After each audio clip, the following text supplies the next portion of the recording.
आपने अपने पीपीटी के माध्यम से हम सबको काफ़ी अच्छी जानकारी दी, जिसके लिए हम आपके आभारी हैं। आपको सभी के तरफ से धन्यवाद देते हैं और आशा करते हैं कि हम लोगों को आपकी दी हुई जानकारियाँ हमारे रोज़मर्रा ज़िंदगी में बहुत काम करेगी और इंडोर पौधे के लिए हम लोग के लिए काफ़ी उपयोगी होगी, क्योंकि जो आपने जानकारी दी कि जो मरीज इंडोर पौधे के सामने रहते हैं वो जल्दी ठीक होते हैं। दूसरा, plant increases the positive feeling, plant के संग रहने से आपको निगेटिविटी दूर होती है। तीसरा, एलोवेरा को आपने बताया कि is the best indoor plant. फिर selection of plant is very important and indoor plant can be a vital building installation. ये सब जानकारी आपने हमको एक काफ़ी अच्छी दी कि हमारे मेंबर्स को, हमारे संग जुड़ने वाले हमारे रोटेरियंस को ये काफ़ी सहायता करेगी। और अब हम अपने सदस्यों से चाहेंगे कि अगर आपके मन में कोई सवाल हो तो वाइस चांसलर साहब से पूछने का कष्ट करें। सर, ये मेरा बीसी साहब से, वाइस चांसलर साहब से क्वेश्चन है कि कुछ इंडोर प्लांट्स को जब हम लगाते हैं तो बहुत सारे इंसेक्ट्स या कुछ मॉस्किटो कभी कभी कमरे के अंदर दिखाई पड़ने लगते हैं। तो सर, उसको दूर करने के लिए, ऐसा कभी कभी होता है, तो उसको दूर करने के लिए क्या मेथड अपनाना चाहिए? आपका बहुत सही जवाब है सर, और ये बहुत very popular question. And normally mosquitoes have become problem. So इसके लिए marigold is one of the good plants, and normally these plants can be grown and थोड़ा मस्किटो प्रॉब्लम रिड्यूस हो जाए। And I also recommend that, मैंने बताया था ये vertical garden में, हमारे बालकनीज में अगर हम तुलसी प्लांट को एज ए तुलसी वॉल बनाएंगे, Krishna tulsi, there are so many species are available. If each house we keep this tulsi wall in a balcony as a vertical garden, I think that will be a good. And also we should use there are small insects which we particularly in this season they come and trouble our eyes, and aloe vera थोड़ा सा उसको तोड़ के हमने hang कर दिए थे। That will be very good useful plant also, sir. Thank you, sir. हम एक क्वेश्चन आपसे पूछते हैं टी जानकीरन साहब, आपके विचार से इंडोर प्लांट में कौन सा पौधा सबसे अच्छा रहेगा जिससे कि हमारा ऑक्सीजन लेवल अच्छा रहे और एयर पॉल्यूशन कम रहे? और इसके वैरायटी में कुछ ऐसी वैरायटी आप बता दीजिए जो कि हम लोग अपने घर में लगा के रख सकें, जिससे कि हमारी एयर क्वालिटी घर की इम्प्रूव हो।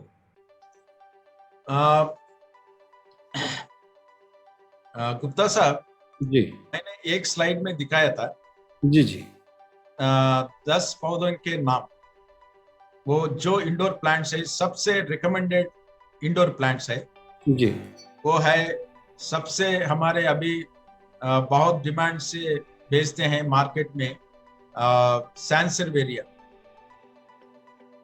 सैंसरवेरिया plant is, then chlorophytum, then aglaonemas. मैंने 10 पौधों का नाम मैंने बताया था। जी।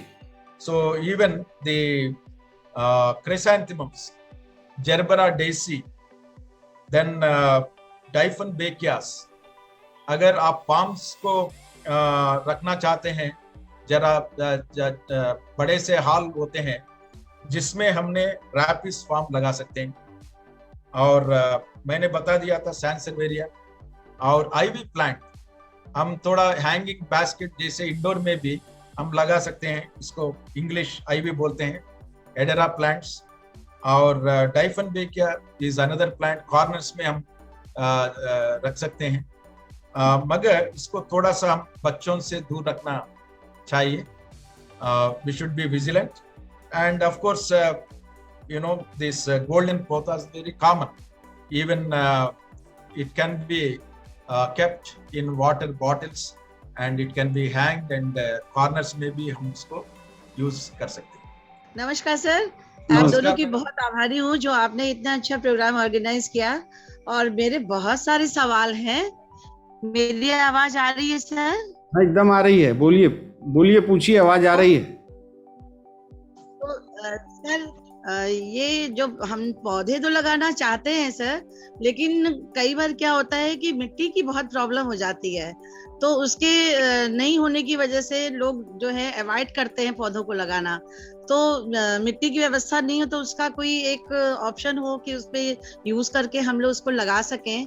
और दूसरा प्रश्न हमारा सर ये है कि जब हम इंडोर पौधों को रखते हैं तो ऐसी कौन सी जगह पे रखना चाहिए जिसकी वजह से धूप, पानी और उसकी व्यवस्था नहीं होने की वजह से पौधे खराब हो जाते हैं. तो कितने कितने दिन पे हमें धूप में ले जा करके, यदि हमारे पास व्यवस्था नहीं है रोशनी की, तो कितने दिन पर बाहर रखें धूप में, क्या करें, कुछ कैसे बैलेंस करें कि हमारे पौधे लंबे टाइम तक जीवित रहें और हम सब उसका आनंद ले सके. तो ये नहीं हो पाता है सर, मेंटेन नहीं कर पाते हैं लोग. लगा तो लेते हैं, खरीद लेते हैं, लगा भी देते हैं, लेकिन उसको मेंटेन नहीं कर पाते हैं सर. तो उसके लिए थोड़े से कुछ टिप्स दे दीजिए तो बहुत अच्छा होगा. प्रतिभा सिंह मैडम जी नमस्कार. बहुत अच्छे से आपने क्वेश्चंस पूछे हैं. एक तो आपने जो पूछा है मिट्टी के बारे में. एक्चुअली हम पहले देखते थे ये मिट्टी के गमले में सॉइल भर के, it used to be heavy weight, and also we used to have potting mixture of red earth, farmyard manure and रेत. इसके रेशियो होते हैं. सो रेत इसलिए ड्रेनेज के लिए हम यूज करते हैं. So this used to be the potting mixture earlier days, and sometimes some nurseries, if they are not properly prepared the potting mixture, अगर ज्यादा से मिट्टी डाल दिया है, हम पानी को अगर कम डालने से वो मिट्टी बहुत aeration will be a problem. उसके वजह से वो मरने का चांस है. मीली बग्स, वो वाइट आपने देखा होगा, वो सर चींटियां भी आ जाती हैं, चींटियां भी आती हैं सर. हाँ. So because of that this they suck this sap, and कुछ दिन के बाद हम वो लीफ और स्टेम के बीच में देखा जाए तो वो लीफ विल फॉल डाउन. सो इसीलिए हम कभी मैं इसलिए इसको मैं बोलना चाहता हूँ, हम पेस्टिसाइड, फंजीसाइड को अवॉइड करना चाहिए. और जो भी हम घर में लगा रहे हैं इसको अच्छे से मैकेनिकल मेथड, एक हमारा एक टूथब्रश लेके आप वो मीली बग्स को स्क्रैप कर दीजिए. बहुत कुछ जानना चाहते हैं, एक दिन में तो जान नहीं सकते हम लोग, और लेकिन यदि फिर मौका मिले आपसे सीखने का तो जरूर आपको हम लोग चाहेंगे कि आप फिर से हम लोग को सिखाएं. Thank you madam. Thank you sir. नमस्कार सर. नमस्कार मैडम. सर मैं ये पूछना चाह रही थी, जो बैम्बू प्लांट है रूम में जिसको रखते हैं, हाँ वही मैं बता रहा मैंने ऑनलाइन मंगवाया था, वो सर 4 से 6 महीने में डिस्ट्रॉय हो जा रहा है. नहीं, कंप्लीटली डिस्ट्रॉयड लाइक. ओके. आप इसको थोड़ा सा इंटरमिटेंट लाइट होना चाहिए. और हम क्या करते हैं, इसको ये पानी का कम होने से भी इसका येलो होके लीव्स वो गिर जाते हैं. Yes sir. और हाँ, स्टेम भी येलो हो जाता है. हाँ, वो येलो होके मैडम वो गिर जाते हैं. जी. और आप पानी को रखिए once before it gets dried. आप उसको फिर पानी देकर आप उसको कभी इंटरमिटेंट लाइट में जो खिड़की के बगल में रखिए. सर बाहर गार्डन में भी रखते हैं विद इन 15 डेज. हाँ, ज्यादा उसका स्टेम बिल्कुल येलो और बहुत जैसे पिलपिला जैसा होकर के, एंड इट फुल्ली डिस्ट्रॉयड. ये लीव्स भी पूरी येलो होकर के झड़ जा रही है. So and the roots are intact. Yes, sir. If root का problem है तो भी वो फिर ये होने का chance है. But you do these things, just observe. If it is still more problem, please send, take a photograph and Okay. send it to me, and the location where you are keeping that. Okay. Yeah. Thank you, sir. Thank you. Thank you. I doctor have Jagdish Rai ji कुछ पूछना चाहते हैं, पूछें भाई साहब। yeah, राय साहब, professor Jagdish राय साहब पूछें। नमस्कार sir. Namaskar. There are certain algae which have the maximum capacity to absorb carbon dioxide and produce oxygen. And of course, at some places in the world, say for example, in the city of Baton Rouge, people are trying to Jagdish Rai भाई साहब, आपकी आवाज resonate कर रही है, 2 set चल रहा है लग रहा है, एक सेट पे आप करें, आवाज अच्छी आएगी। नहीं, एक ही सेट है हमारे पास।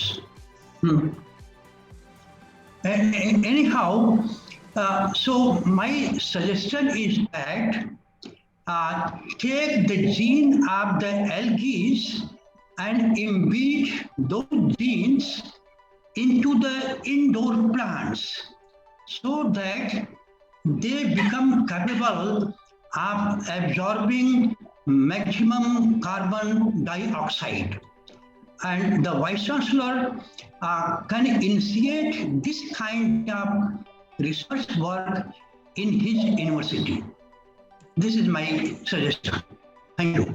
Jagdish Sahab, really, I am grateful to you for this very good suggestion, because today I got a researchable issue to work on this. So definitely, tomorrow itself, I will discuss with my colleagues and how to go about on this work. And there is a Algae Institute in IR itself. I will also talk to Dr. Annapurna ji, who is heading microbiology department, and we will explore the possibility. And definitely this is a new initiative that we can work. Even students के लिए भी अच्छा होगा ये problem. So thank you very much. Thank you. Okay, thank you. Thank you very much.